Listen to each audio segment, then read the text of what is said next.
नमस्कार आदाब दोस्तों। तो चलिए आज फिर हम आप लोगों के लिए लाए हैं देश और दुनिया की तमाम ताज़ा बड़ी खबरें, ब्रेकिंग न्यूज हेडलाइंस, एक एक करके तमाम बड़ी खबरें आपके सामने रखेंगे। सबसे पहली और बड़ी खबर में हम आपको बताएंगे दोस्तों कि 5 राज्यों में चल रहे विधानसभा चुनाव के बीच मणिपुर के अंदर एक बार फिर से चुनाव में गड़बड़ी करवाने को लेकर के बड़ी खबर सामने आ रही है। यहाँ पर कांग्रेस पार्टी ने गंभीर आरोप बीजेपी के ऊपर लगाया है। किस तरह से क्या है पूरा मामला, इसकी बात आगे करेंगे। साथ ही साथ अगली खबर में हम आपको बताएंगे दोस्तों कि यूपी समेत 5 राज्यों के विधानसभा चुनाव मतगणना में हो सकती है बेईमानी। इसको लेकर के किसानों ने कर दिया बड़ा ऐलान। किस तरह से ये भी हम आपको बताएंगे। साथ ही साथ बात करेंगे दोस्तों मध्य प्रदेश में एक बार फिर से सैकड़ों गायों के मरने का मामला सामने आ रहा है, जिस पर फिर से मध्य प्रदेश की बीजेपी सरकार लोगों के निशाने पर आ गई है। किस तरह से इसकी भी जानकारी देंगे। साथ ही साथ बात करेंगे दोस्तों एक बार फिर से गोदी मीडिया के खिलाफ पूरे देश में भयंकर विरोध। यहां पर बताया जा रहा है कि एक निजी चैनल के खिलाफ लोगों ने उसके ही शो में भयंकर विरोध कर दिया है। किस तरह से ये भी आपको बताएंगे। साथ ही साथ बात करेंगे दोस्तों कि जिस तरह से यूक्रेन और रशिया के बीच युद्ध चल रहा है, इस मामले पर भारत की जो एक तरह से स्थिति है, उस मामले पर जो है यूनाइटेड नेशन में रूस के खिलाफ वोट ना देने के कारण भारत से नाराज हुआ अमेरिका और बड़ी पाबंदी भारत पर लगा सकता है। किस मामले पर, इसकी भी जानकारी देंगे। साथ ही साथ बात करेंगे दोस्तों रोमानिया में ज्योतिरादित्य सिंधिया को फटकार लगाई गई है दोस्तों। किस तरह से ये भी आपको बताएंगे। साथ ही साथ बात करेंगे दोस्तों कि देश में जिस तरह से करोड़पति लगातार और भी ज्यादा अमीर बनते जा रहे हैं, इसकी एक और ताजा रिपोर्ट सामने आई है, जिसको देख करके आप चौंक जाएंगे। आज गरीबों का हाल क्या है, अमीरों का हाल क्या है, इसके आंकड़े आपको दिखाएंगे। साथ ही साथ अगली बड़ी खबर में बात करेंगे दोस्तों कि यूक्रेन में भारतीय छात्रों और लोगों की मदद का मामला सुप्रीम कोर्ट पहुंच गया है, जिस पर सीजेआई रमना का बहुत बड़ा बयान आया। किस तरह से क्या बयान, ये भी आपको सुनाएंगे। उससे पहले छोटी सी रिक्वेस्ट करेंगे, वीडियो को लाइक करके ज्यादा से ज्यादा शेयर करिए, चैनल को सब्सक्राइब करके बेल आइकन को जरूर प्रेस करिए। बात करेंगे पहली और बड़ी खबर की। जैसा कि आप सभी जानते होंगे दोस्तों, 5 राज्यों में चल रहे विधानसभा चुनाव में मणिपुर भी शामिल है और मणिपुर में बताया जा रहा है कि जो है 12 मतदान केंद्रों पर 5 मार्च को दोबारा वोटिंग होगी। यूपी में छठे चरण के तहत शाम 5 बजे तक आप सभी जानते होंगे वोटिंग कंप्लीट हो गई है। लेकिन दोस्तों मणिपुर में बीजेपी के ऊपर कांग्रेस पार्टी ने गंभीर आरोप लगाए हैं।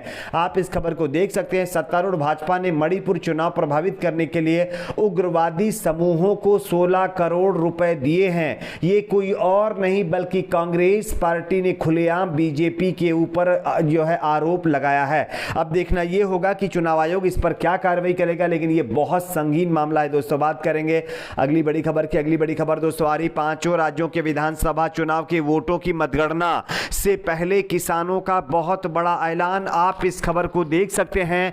मतगणना में हो सकती है धांधली, बेईमानी। 9 तारीख को ट्रैक्टर लेकर मतगणना केंद्रों पर डेरा डाली जनता, ये कहते हुए राकेश टिकैत ने एक बार फिर से जो है 5 राज्यों के विधानसभा चुनाव मतगणना में बेईमानी की आशंका जताई है। इससे पहले भी कई बार उन्होंने सवाल खड़े किए थे, लेकिन अब खुलेआम उन्होंने कह दिया कि 9 तारीख को सभी लोगों को अपने ट्रैक्टर ले जाकर के मतगणना केंद्रों पर रखना पड़ेगा, वरना ये जो 5 राज्यों के विधानसभा चुनाव है इसमें बेईमानी कराई जा सकती है। बात करेंगे अगली बड़ी खबर की। अगली बड़ी खबर दोस्तों आ रही है मध्य प्रदेश में एक बार फिर से सैकड़ों गायों के मरने का मामला सामने आया है।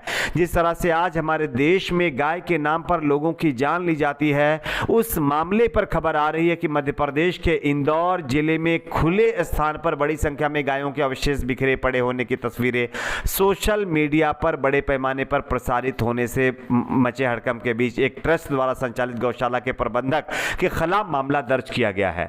पुलिस के एक अधिकारी ने बृहस्पतिवार को यह जानकारी दी है। जानकारी के मुताबिक अधिकारी ने बताया कि इंदौर शहर के से करीब 35 किलोमीटर दूर पेड़मी गांव में श्री अहिल्या माता जीवदया मंडल ट्रस्ट की चलाई जा रही गौशाला में बड़ी तादाद में गायों की मौत और उसके बाद उनके शवों की दुर्गति का खुलासा तब हुआ जब कथित तौर पर गौ भक्तों का एक समूह गौशाला पहुंचा था। यानी कि गायों के नाम पर खुलेआम लोगों को मारने वाले लोगों की सच्चाई यह है और उस राज्य की सच्चाई यह है कि मध्य प्रदेश में बीजेपी की सरकार है, उनकी सरकार रहते हुए किस तरह का गायों का हाल है। बात करेंगे अगली बड़ी खबर की। अगली बड़ी खबर दोस्तों आ रही है एक बार फिर से गोदी मीडिया के खिलाफ लोगों का फूटा गुस्सा। आप इस खबर को देख सकते हैं उत्तर प्रदेश विधानसभा चुनाव को लेकर के, जहां सभी राजनीतिक दलों के नेता प्रचार प्रसार में मजबूती से जुटे हुए हैं, तो वहीं अलग अलग न्यूज़ चैनल्स भी अलग अलग क्षेत्रों में जाकर के अपनी चुनावी शो कर रहे हैं। इसी क्रम में कल न्यूज़ 18 ने प्रधानमंत्री नरेंद्र मोदी के संसदीय क्षेत्र वाराणसी में इलेक्शन शो का आयोजन किया था, जिसे ग्राउंड जीरो नाम दिया गया था। इस शो के एंकर अमीश देवगन थे।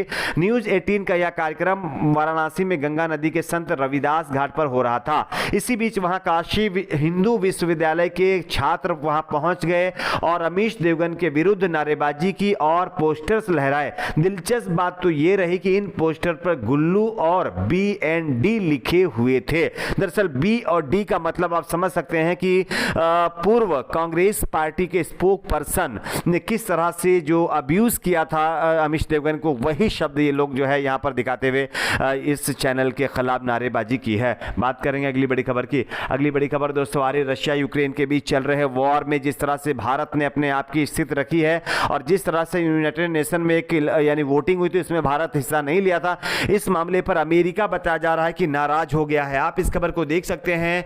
काटसा यूएन में रूस के खिलाफ वोट ना देने के कारण भारत से नाराज हुआ अमेरिका S-400 डील मामले में लगा सकता है प्रतिबंध। तो ये कहीं ना कहीं बड़ा जो है मामला सामने आया, जिसमें अमेरिका ये बड़ी पाबंदी लगा सकता है। बात करेंगे अगली बड़ी खबर की। अगली बड़ी खबर दोस्तों आ रही रोमानिया में देश के मंत्री और मोदी सरकार में ज्योतिरादित्य सिंधिया को फटकार लगाई गई है। आप इस खबर को देख सकते हैं। नागरिक उड्डयन मंत्री ज्योतिरादित्य सिंधिया जिस तरह से ऑपरेशन गंगा को सफल करने के लिए लगातार काम कर रहे हैं, इसी बीच रोमानिया बॉर्डर से उनका एक वीडियो वायरल हो रहा है, जहां पर वो लड़कों को कुछ बताते हुए नजर आ रहे हैं। लेकिन वहीं पर रोमानिया के एक मेयर ने किस तरह से ज्योतिरादित्य सिंधिया को उनके ही भाषण के सामने जो है फटकार लगाई है, आप देख सकते हैं। और बताया जा रहा है कि रोमानिया का मेयर ने साफ कहा कि आप भाषण कम करिए और ये बताइए कि इन लोगों को कब ले जाएंगे, और यहां पर जो भी फूड वगैरह लग रहा है वो हम अरेंज कर रहे हैं, आप नहीं अरेंज कर रहे हैं, ये कहते हुए उन्होंने फटकार लगाई है। बात करेंगे अगली बड़ी खबर की। अगली बड़ी खबर दोस्तों आ रही है एक बार फिर से देश में उद्योगपतियों को लेकर के ताजा सर्वे सामने आया है।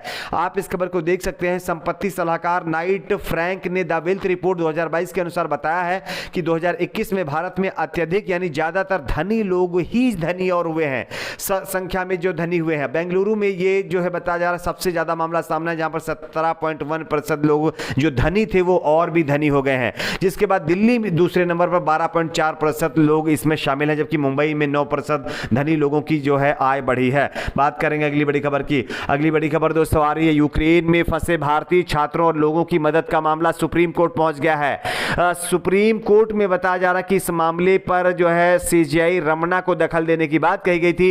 इस पर CJI रमना का बयान आया। उन्होंने कहा कि क्या हम पुतिन को युद्ध विराम के लिए कह सकते हैं? सरकार जो काम कर रही है उसको करने दीजिए। खैर आपकी अपनी दोस्तों इस पर क्या राय नीचे कमेंट बॉक्स में जरूर बताइए। वीडियो को लाइक शेयर चैनल को सब्सक्राइब जरूर करें।